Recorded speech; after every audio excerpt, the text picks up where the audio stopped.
Dunia awal minggu ini dikagetkan dengan serangan pemberontak Suriah menaklukkan kota Aleppo. Sebuah perang saudara yang telah reda selama 3 tahunan ini mendadak meningkat, yang sejauh ini telah menewaskan ratusan tentara Suriah yang membela Bashar al-Assad. Hal ini menimbulkan banyak pertanyaan, kecurigaan, dan kewaspadaan dunia. Ada apa dengan Suriah? Siapa di balik dalang penyerangan, alias siapa yang memberikan go ahead perang ini?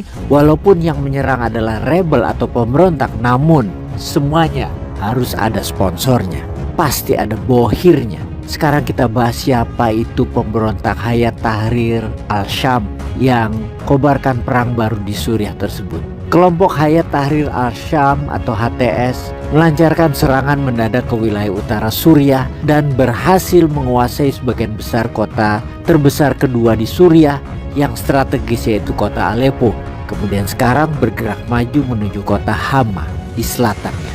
Pastinya serangan ini mengejutkan rezim Bashar al-Assad yang telah lama bergantung pada dukungan Rusia dan Iran untuk mempertahankan kekuasaannya. Kelompok HTS sendiri yang memiliki sejarah panjang dan terlibat dalam konflik Suriah, Hayat Tahrir al-Syam, didirikan dengan nama lain Jabhat al-Nusrah pada tahun 2011 sebagai afiliasi langsung Al-Qaeda. Pemimpin kelompok yang menamakan dirinya negara Islam ini, Abu Bakar al-Baghdadi, juga terlibat dalam pembentukan HTS maksudnya. Secara ideologi jihadisnya, tampaknya menjadi kekuatan pendorongnya adalah agama, bukan semangat revolusionernya.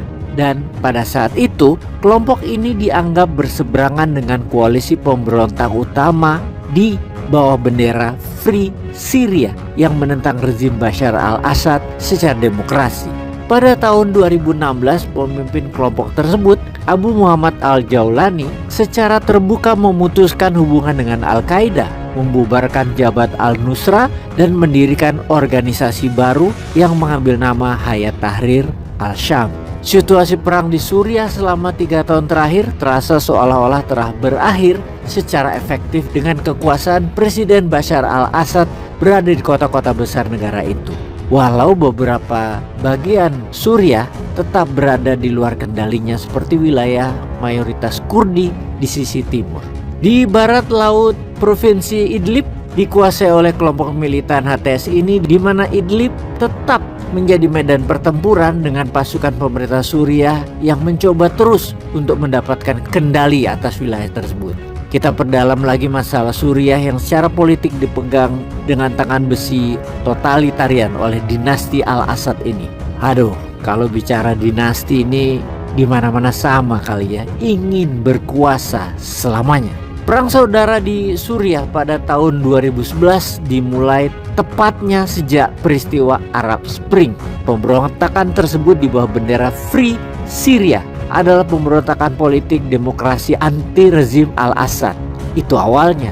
Mereka memberontak menentang Bashar al-Assad yang berkuasa sejak tahun 2000, menggantikan ayahnya Hafez al-Assad yang berkuasa sejak tahun 1971. Sesungguhnya ada 3 kelompok dan ada 3 perang yang menentang Assad, di mana satu menyerang Assad, yang kedua menyerang Suriah untuk mengambil wilayah Suriah tersebut.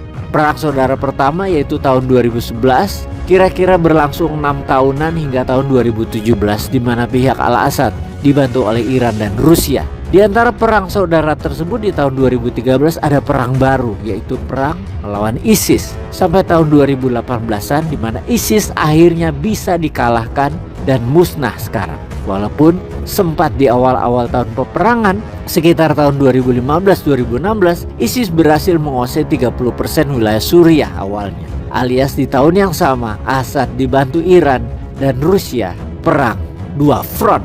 Tidak berhenti di sana. Ada perang ketiga di wilayah utara, wilayah yang diambil ISIS, yaitu wilayah Kurdistan.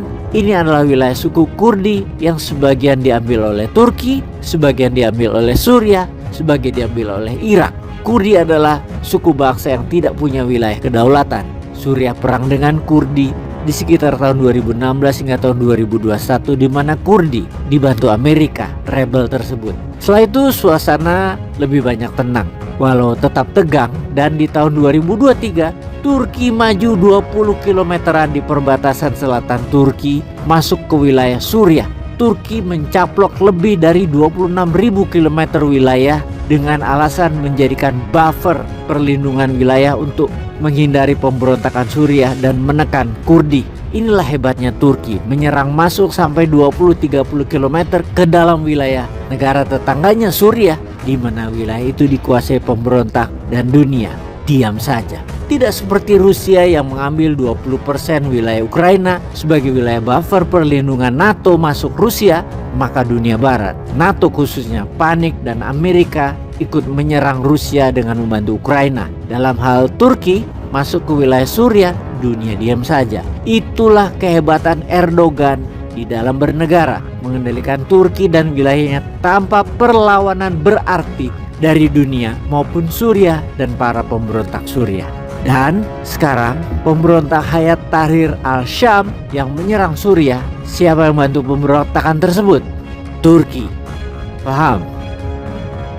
Peace.